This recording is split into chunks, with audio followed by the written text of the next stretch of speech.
The sound of applause echoed through the large conference room at Viridian Global, a wave crashing against the shore.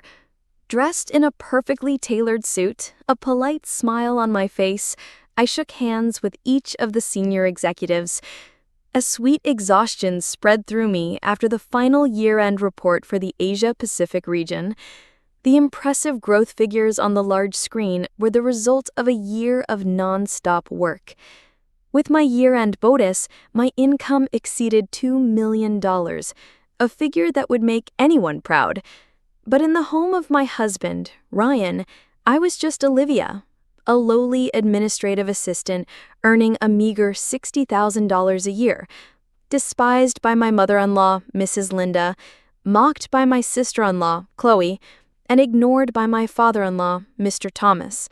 For 2 years, I had hidden my true identity as a multi-million-dollar CEO to test my husband's family, believing that Ryan's love would overcome all prejudice. On December 28th, just as I was leaving the conference room, still basking in the glow of my success, my phone rang. It was my mother, Miss Audrey, the brilliant woman who had built the Viridian Global empire. I laughed, my voice playful. "Mom, I just finished the meeting. The bonus this year is huge. I can buy you that limited edition handbag you love." But there was silence on the other end. Then her voice came through, calm and commanding. "Olivia, go down to HR and tell Director Clark to prepare a termination letter. Reason? Unsatisfactory performance, causing damages. It must have the official corporate seal and be dated for today." My heart dropped, my smile froze on my face, and my ears rang as if a cold wind had blown through them. "Mom, what are you saying? My mother-in-law already dislikes me, always complaining that I work for a small company and earn so little. If I bring this letter home, won't I be walking straight into a fire pit?" I stammered, but she sighed, her voice decisive. "That's exactly why you must do it. I'm not kidding. Do as I say, and don't ask questions. Tomorrow morning at 9 a.m., Attorney Chu will be waiting for you." I sank into the leather chair in my top-floor office, watching the city lights twinkle through the glass. My mind was in a whirl. My mother, with her legendary business instincts, was never wrong. But this was my marriage, the family I had built for 2 years. Even with a spiteful mother-in-law, a selfish sister-in-law, and a distant father-in-law, I believed Ryan's love was strong enough. Now, my mother was pushing me to the edge, as if she were single-handedly destroying everything. But my absolute trust in her overcame my anxiety. I called the HR director and requested the termination letter. The next morning, Attorney Chu waited for me in the lobby, handing me a thick leather-bound folder. Inside was the termination letter with the official red corporate seal, the symbol of Viridian Global's power, now a ticking bomb. "The chairman told me to stick to the plan," Chu said, his eyes complex, as if he already knew the outcome. I held the letter. It felt as heavy as a rock. My palms were sweating as I got into the car to head to my in-laws, feeling a tragic sense of walking into a storm. The car glided through the bustling holiday traffic. The neon lights from the storefronts and the festive decorations on the sidewalks blurred into streaks of color. I clutched the strap of my handbag, where the termination letter, the ticking time bomb from my mother, was hidden. With a heavy heart, I closed my eyes, letting my memories take me back 2 years when my love with Ryan was as vibrant as a sunrise. Back then, he wasn't the suave director of Triton Innovations. He was just a young, startup guy with nothing but a heart full of ambition. We met in a tiny office we shared. I was on the phone with potential clients, while he was hunched over, writing code amidst stacks of messy papers. Our meals were just quick takeout or instant noodles, yet they tasted better than any 5-star restaurant. I remembered a rainy night when a project ran into trouble. They were exhausted and discouraged. Ryan put on a raincoat and ran out. He came back soaked, holding a warm hot dog wrapped in a napkin, his hair plastered to his forehead, but with a radiant smile. "Eat this. It'll warm you up. I'm here for you. Everything will be okay," he said. "When I'm successful, you'll be the boss's wife, with nothing to worry about." The hot dog was warm in my hands, and the heat spread through me. I naively believed he was my safe harbor. But my mother, Miss Audrey, didn't agree. The first time she met Ryan, she looked at him with cold, piercing eyes. She told me privately, "I don't look down on him for being poor. Starting a business is always tough. But his ambition lacks ethics. He'll do anything to get what he wants. I'm afraid you'll get hurt." I argued back, thinking she was too harsh, too accustomed to viewing people through a business lens, unable to understand that love required empathy and trust. I was confident. With my skills, managing an entire business division for Viridian Global, how could I not see the true nature of the man I loved? Ryan proposed to me on a romantic bridge over the city river. The wind blew through my hair as he knelt down and held up a ring he'd woven from grass. "You are my greatest asset. Will you build a future with me?" My eyes welled up and I nodded, overwhelmed with happiness despite my mother's words. I decided to hide my identity as a multi-million-dollar CEO and live as a lowly assistant earning $60,000 a year to test him and his family, believing that true love would overcome all prejudices. But those sweet moments now felt like sharp shards of glass cutting into my heart. Ryan's promise to protect you from everything now echoed in my ears, a stark contrast to the storm I was about to face. I opened my eyes. The car was nearing my in-laws' luxury apartment. My mother's warning and the ruthless look in Ryan's eyes that I had once ignored now rang in my mind like a bell.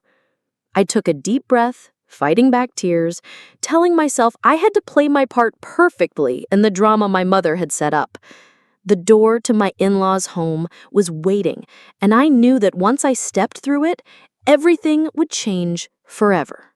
I pushed open the heavy door of the luxury apartment, the place I had called home for 2 years, but the air inside was suffocating, as if frozen. My mother-in-law, Mrs. Linda, sat on a shiny leather sofa, her eyes, sharp as knives, darting toward me before fixating on the TV, where a New Year's comedy special tried in vain to liven up the atmosphere. My father-in-law, Mr. Thomas, nodded indifferently, buried in his newspaper, as if my very existence was not worth his attention. My sister-in-law, Chloe, pouted, tapping on her phone, not bothering to hide her disgust. I pursed my lips, forcing a strange smile. "Hi, Mom? Dad? Chloe? I'm home," I said. The only reply was a dry, from Mrs. Linda, who didn't even look at me. I was used to this coldness, but today it felt like a knife cutting into my chest. I pulled my suitcase and several holiday gift bags into a corner of the room, trying to appear busy to hide my forced expression. But my heart was heavy because of the termination letter in my handbag, the bomb my mother had given me, ready to explode.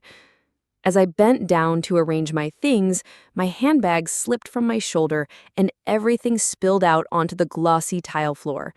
Lipstick, keys, pens, and the leather-bound folder. I scrambled to pick things up, but Chloe was quick, lunging to grab the termination letter that had flown the farthest. She flipped it over, her eyebrows furrowed dramatically, and read it aloud. "Oh, what's this? My sister-in-law got fired. Unsatisfactory performance, causing company damages. How awful!" My heart sank as if a hammer had hit my temple, but I had to play my part. "Oh, it's nothing, just some random papers," I said, my voice trembling. But it was too late. Mrs. Linda, like a hungry hawk, swooped in and snatched the letter from Chloe's hand. Her eyes scanned it quickly, and her already sour face twisted, turning red with fury. She pointed a finger at me, her shrill voice tearing through the air. "Olivia, what is this? Explain yourself. Unsatisfactory performance, causing damages. My God, my family is cursed to have a jinx like you. You can't even keep a worthless job. You're useless. Ryan, come see your wonderful wife." The bedroom door burst open, and Ryan walked out, his eyes still heavy with sleep. He looked at the chaotic scene, frowned, and took the letter from his mother. His eyes skimmed over it, then he looked up at me. For a moment, I desperately hoped for a word of defense, however small. But no, his eyes held only shock, then quickly shifted to contempt, as if I were a broken object, a huge disappointment. "What's this about, Liv?" he asked, his voice as cold as if he were talking to a stranger. The words were like a splash of ice water on my heart. I looked down, forcing my voice to tremble. The company had layoffs. I was just unlucky." But Mrs. Linda stepped closer, circling me like a predator. "Unlucky or just plain stupid? I knew it. What's a person like you good for? Unemployed? Are you planning to live off my son now?" Her insults, Mr. Thomas's sigh, and Ryan's terrifying silence echoed, signaling the start of a storm that I knew would only get worse. I stood there, in the suffocating living room, my mother-in-law, Mrs. Linda's insults still echoing like a knife twisting in my heart. The termination letter with the corporate seal was in her hand, like irrefutable proof of my failure. Ryan, my husband, only looked at me with contempt, not a single word of defense. I lowered my head, swallowing my tears, trying to maintain the act of a lowly assistant who had just lost her job, but my heart was aching, knowing that the storm was only just beginning. The New Year's Eve dinner took place in a heavy atmosphere, as if the whole room was covered in an invisible fog. The four of them sat around the dining table, the clinking of plates mixing with the cheerful New Year's music from the TV, but no one was smiling. I sat in the corner, a useless shadow, each mouthful of rice bitter in my throat. Mrs. Linda kept glancing at me, mumbling, "Useless, unemployed, and still had the nerve to sit here." Mr. Thomas sighed, his eyes never leaving his newspaper. Chloe, my sister-in-law, pouted, tapped her phone, and occasionally sneered. Ryan was silent throughout the meal, but his eyes were cold, distant, with none of the warmth of the man who had once brought me a warm hot dog on a rainy night. When Mrs. Linda stood up, placing a plate of fish on the table with a clatter, she spoke up. "Ryan, you deserve better than this gold digger. Get a divorce. Don't let her drag you down." I froze. My heart sank, but I tried to stay calm, remembering my mother's words. Observe. Don't react too quickly. I looked at Ryan, hoping for one last spark of protection, but he just nodded, his voice icy. "Mom's right. You're unemployed. This family can't support you." Then he stood up and took a paper from a drawer and pushed it toward me. "Sign it, Liv. The divorce papers." My heart shattered, but the real shock came when he continued, "I have a child with Megan. She's 3 months pregnant." The living room door opened, and Megan walked in, her dress tight, showing off her slightly bulging belly, a smug smile on her face. "Give up your husband, Liv. Ryan and I are about to have a baby. We don't need you anymore." I was numb, feeling as if the floor had just collapsed beneath me. Megan, the other woman I had met at his company, who always hovered around Ryan, now stood here declaring she was stealing my husband. Mrs. Linda clapped her hands and laughed loudly. "Wonderful! This new daughter-in-law is a much better match for Ryan." Chloe sneered. Mr. Thomas remained silent. My hand trembling, I took the pen and signed the divorce papers, as if signing my own bleeding heart. Mrs. Linda threw an envelope at me. $25,000 for your youth. Now get out. I grabbed my suitcase and left the house to the sound of their sneers, my heart in agony. But my mother's voice echoed in my head. Stay calm. Everything will become clear. I stepped outside. The cold winter air bit at my skin, but I whispered to myself, in 12 hours, you'll all be begging for forgiveness. I walked out of my in-laws' apartment, the cold winter air biting at me, the sneers of Mrs. Linda and Megan still echoing behind me.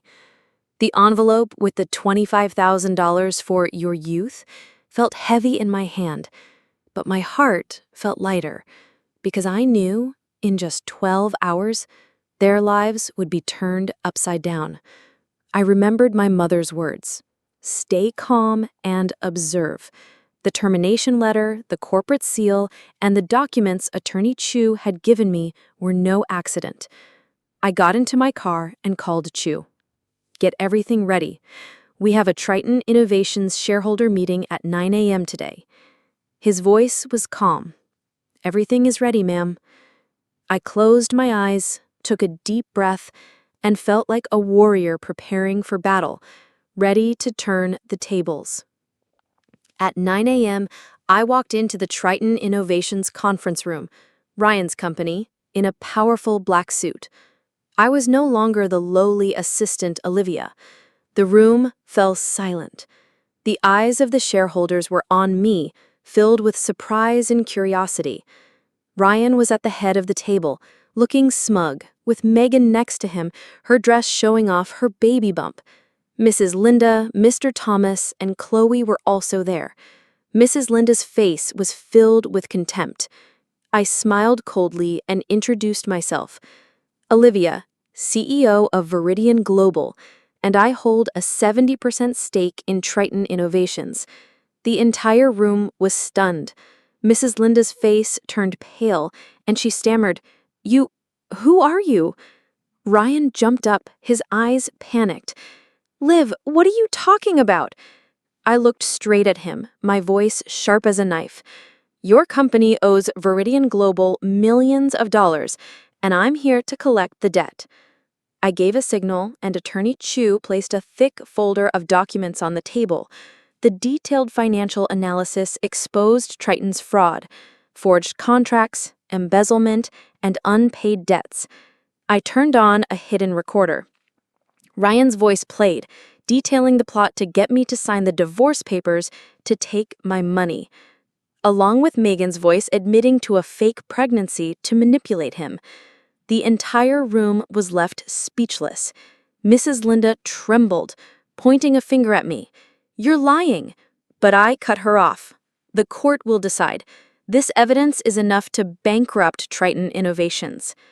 Ryan knelt down, pleading, Liv, I was wrong. Please don't do this. Megan panicked and ran away, revealing her true nature. Chloe lowered her head, her eyes red. Mr. Thomas sighed, and Mrs. Linda collapsed onto her chair, her face drained of color. I stood there, my heart pounding, not with anger, but with a sense of freedom. After 2 years of living in a disguise, enduring their contempt, I now stood tall as myself, a CEO who controlled their fate. I looked at Ryan, my voice cold. You chose your own path. Then I left the conference room, the astonished whispers of the shareholders echoing behind me. I knew this wasn't the end, but the beginning of justice. My mother was right.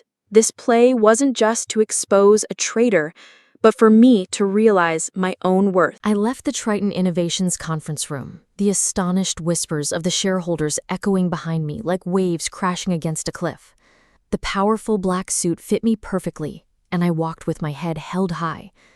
My heart was pounding, not from anger, but from the sense of freedom after 2 years of living a lie. Ryan was kneeling, his voice pleading, Liv, I was wrong. Please don't destroy the company. Mrs. Linda collapsed into her chair, her face pale, and Megan had already fled when the recording of her fake pregnancy was exposed. Chloe lowered her head, her eyes red, and Mr. Thomas sighed. his eyes showing a glimpse of regret for the first time. I didn't look back. I just said coldly, "The court will decide." Outside, the holiday spirit was still in the air, but I could feel the storm brewing for their family. A few days later, the news spread like wildfire. Triton Innovations was facing bankruptcy for owing Viridian Global millions of dollars. The court had taken on the lawsuit, and the audio recording and financial documents I had provided were a sharp knife, exposing Ryan's fraud. He lost his position as director, the shareholders turned against him, and the company fell into chaos. I sat in my Viridian Global office, looking at the city through the window. My heart was calm, but there was a faint sadness.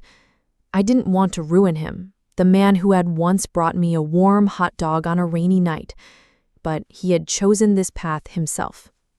My phone buzzed. It was Chloe, her voice choked with emotion. "Liv, I'm sorry. I sent you a picture of Megan at the hotel. I heard my mom and her talking. They were just using Ryan for his money. You were the good one, but I was too stupid to see it." I was stunned, never expecting Chloe, my selfish sister-in-law, to do something like that. "Why, Chloe?" I asked. She sobbed. "I can't take it anymore. Mom and Ryan looked down on my family, but I was wrong to treat you so badly." Her words were late, but they showed a glimmer of conscience. I sighed. "It's in the past. Take care of your parents. That's what you should do." I hung up, my heart feeling lighter. There was no more hatred, just a brutal clarity. Everyone has to pay for their choices. The next news came like a thunderclap. Mrs. Linda had a stroke and was hospitalized. Mr. Thomas was by her side, looking visibly older. Ryan showed up at my office, his clothes disheveled, and he knelt down begging, "Liv, I'm broke, save me!" I looked at him, the man who had once promised to protect me, now a pathetic shadow. "You chose Megan, you chose ambition," I said coldly. "You're on your own." He screamed, but I turned away without a shred of pity. My mother called, her voice calm. "You did well. But this isn't over yet. The court will be the final voice of justice." I nodded, knowing that she had prepared everything, from the termination letter to the documents, to teach me the greatest lesson. My worth doesn't need to be proven by anyone else. I stood in front of the courthouse. The light from the tall windows shone down on the stone floor, as cold as my heart felt in that moment. Dressed in a dark blue suit, I took a deep breath, preparing for the final battle with Triton Innovations, Ryan's company, now a hollow shell after days of chaos. For 2 years, I had lived as a lowly assistant, enduring contempt. Now, I stood here as Olivia, the CEO of Viridian Global, holding the sharp evidence to demand justice. Attorney Chu Tuan was by my side, his eyes sharp. He placed a thick folder of documents on the table, a detailed financial analysis, the audio recording of Ryan and Megan's plot, and contracts proving that Triton Innovations owed Viridian Global millions of dollars. I looked at the defendant's side. Ryan was disheveled, with dark circles under his eyes. Mrs. Linda was in a wheelchair after her stroke. Mr. Thomas had his head bowed, and Chloe bit her lip, her eyes red. The trial began, the tension as taut as a wire. I presented my case, my voice calm but sharp. Triton Innovations committed fraud, embezzled funds, and intentionally tricked me into signing divorce papers to seize my assets. I turned on the hidden recorder, and Ryan's voice echoed through the courtroom, admitting to using me and Megan's fake pregnancy to manipulate the situation. The courtroom buzzed with whispers, and the judge frowned. Triton's lawyer tried to object, but my documents, every number and signature, were as solid as a knife's edge. Ryan stood up, his voice trembling. "Liv, I was wrong. Please forgive me." I looked straight into his eyes, at the man who had once promised to protect me with a warm hot dog on a rainy night, now a pathetic shadow. "Justice doesn't need an apology," I said, my voice unwavering. The judge announced the verdict. Triton Innovations was bankrupt, Its assets would be transferred to pay Viridian Global's debt, and Ryan would be fined for fraud. Mrs. Linda slumped in her wheelchair, whispering, "How can this be?" Chloe sobbed, hugging her mother. Mr. Thomas looked at me, his eyes for the first time filled with regret. "We were wrong, Olivia." I didn't reply. I just nodded to Chu and left the courtroom. In the hallway, Ryan ran after me, kneeling down. "I'm bankrupt. I've lost everything. Save me, Olivia." I stopped and looked down at him. My heart no longer ached. There was only a cruel clarity. You chose Megan. You chose ambition. You're on your own. I walked away, his cries growing fainter behind me. Back in my office, my mother called, her voice calm but warm. "You did very well. But this is not just about winning a lawsuit. It's a lesson." I asked, my voice choked up, "Mom, why did you push me into this whole thing?" She sighed. "I wanted you to see your own worth without needing a man to prove it.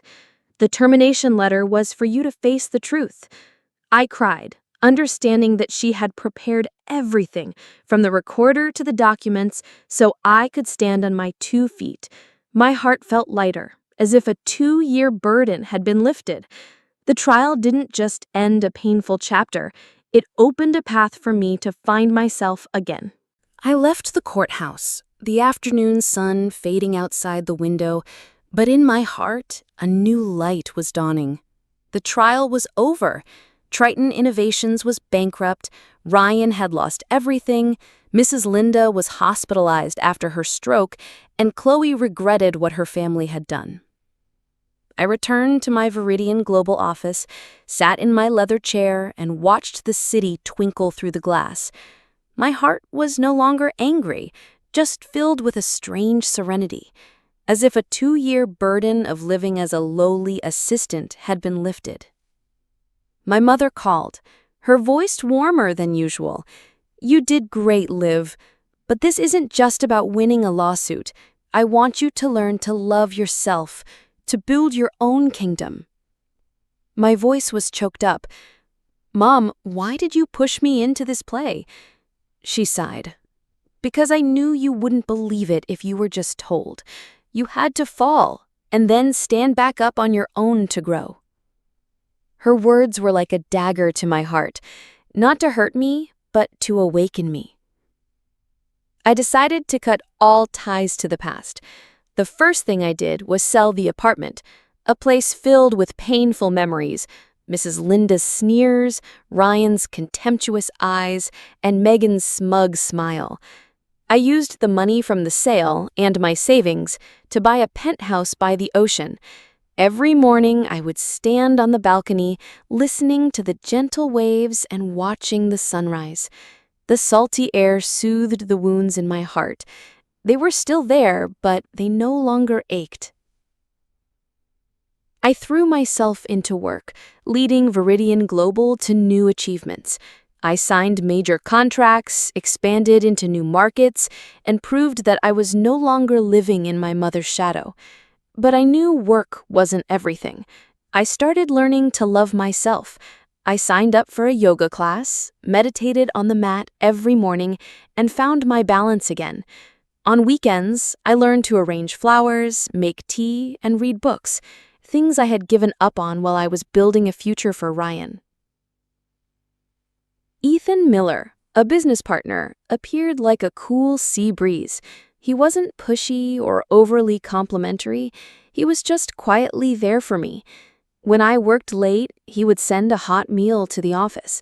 When I posted a picture of a new book, he would comment, sharing his insightful thoughts. One day, after a tense meeting with some foreign partners, he messaged me, "Want to go for a walk on the beach? It's probably beautiful tonight." I hesitated, then nodded. We walked on the white sand, the waves lapping under the moonlight. We were silent, but I felt a warmth.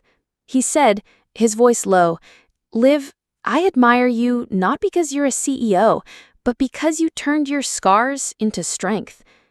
I smiled, my heart fluttering. "Thank you, but I still need time."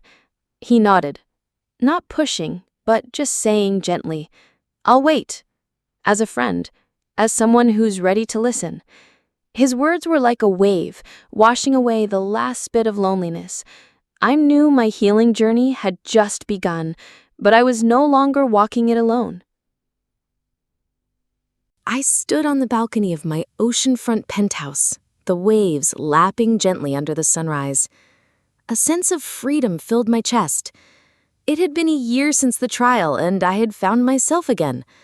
I was no longer Olivia, the lowly assistant who endured contempt, but the CEO of Viridian Global, leading the corporation to new heights. But today, as I sorted through some old things my mother had sent from my childhood home, I felt a final knot in my heart that needed to be untangled. Among the cardboard boxes, I found a small wooden box with intricate carvings, a gift my mother had given me before the fateful holiday, when I was so eager to go back to my in-laws. She had told me, "Keep this safe. It's important." At the time, I was too busy and just put it away without opening it. Now, holding the box, a mix of curiosity and anticipation surged through me, as if I was about to touch a secret she had hidden. I gently opened the lid. It wasn't jewelry or anything expensive, but a silver voice recorder, the weapon that helped me turn the tables in court. Beside it was a folder of Triton Innovations financial analysis, detailed down to the last number, proving Ryan's fraud. My mother had prepared everything, anticipating every possibility, while I was still blinded by love. But the thing that truly stunned me was at the bottom of the box, a yellowed piece of paper, folded carefully with my mother's strong handwriting. I opened it with a trembling hand. Each line was like a needle to my heart, blurring my eyes. "My dearest daughter, before you learn to love a man, learn to love yourself. Before you expect someone to give you a crown, build your own kingdom.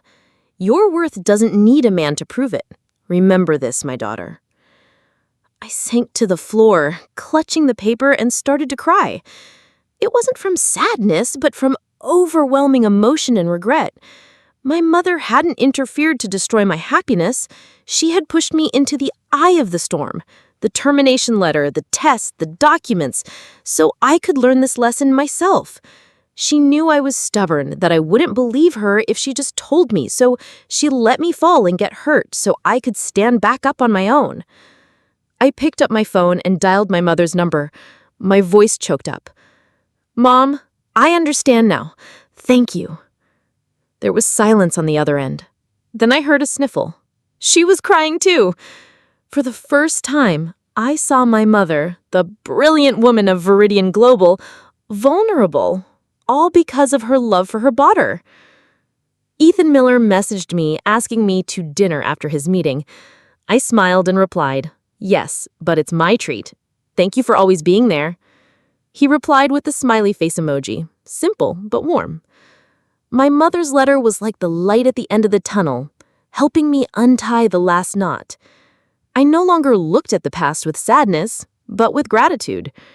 Ryan, Megan, my in-laws, they were a valuable lesson, teaching me that true worth lies within myself, not in anyone else. I stood on the balcony of my penthouse. The waves lapped gently and the red sun stretched across the horizon. My mother's letter, "Learn to love yourself, build your own kingdom," still echoed in my mind, like a fire warming my heart after the storm. Over the past year, I had found myself again.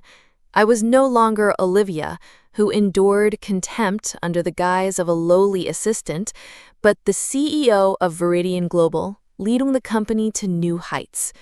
Ryan, Megan, my in-laws, they were the past, a painful lesson that taught me true worth comes from within. Today, I was ready for a new chapter, not a fairy tale, but a journey of freedom and happiness. Ethan Miller, my confidant, was always there for me like a cool sea breeze. He wasn't pushy, just quietly supportive. He sent me late-night meals, shared insightful thoughts on books I read, and offered sharp analysis for difficult projects. One Saturday afternoon, after a project site visit, our car drove past the romantic bridge where Ryan had once proposed with a grass ring. I looked out the window. The bridge was still beautiful, but my heart was calm, no longer aching. Ethan noticed, but didn't ask. He just said, "There's a great steakhouse nearby. Want to give it a try?" I smiled. "Sure, but it's my treat. Thank you for always being my confidant." The dinner was pleasant.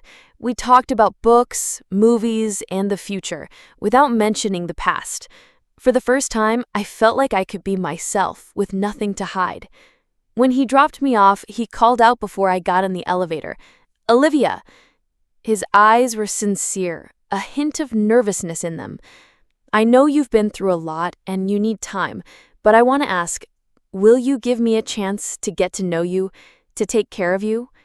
The confession was simple, without flowery language, but it held a respect I had never seen in Ryan. My heart fluttered. The old scars were still there, but they no longer hurt. I smiled.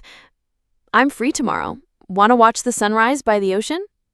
He froze. Then a radiant smile lit up his face. "I'll pick you up at 7 a.m. The elevator door closed, and I saw him waving, his face full of joy. The next morning, I stood on the beach with the waves at my feet, with Ethan beside me. The red sunrise was like a promise for a new day. I wasn't promising a happily ever after, but I knew I was ready to open my heart. My story didn't end with a fairy tale wedding, but with a sunrise, where I found my smile and my faith again. My mother taught me the greatest victory isn't defeating a traitor, but finding yourself.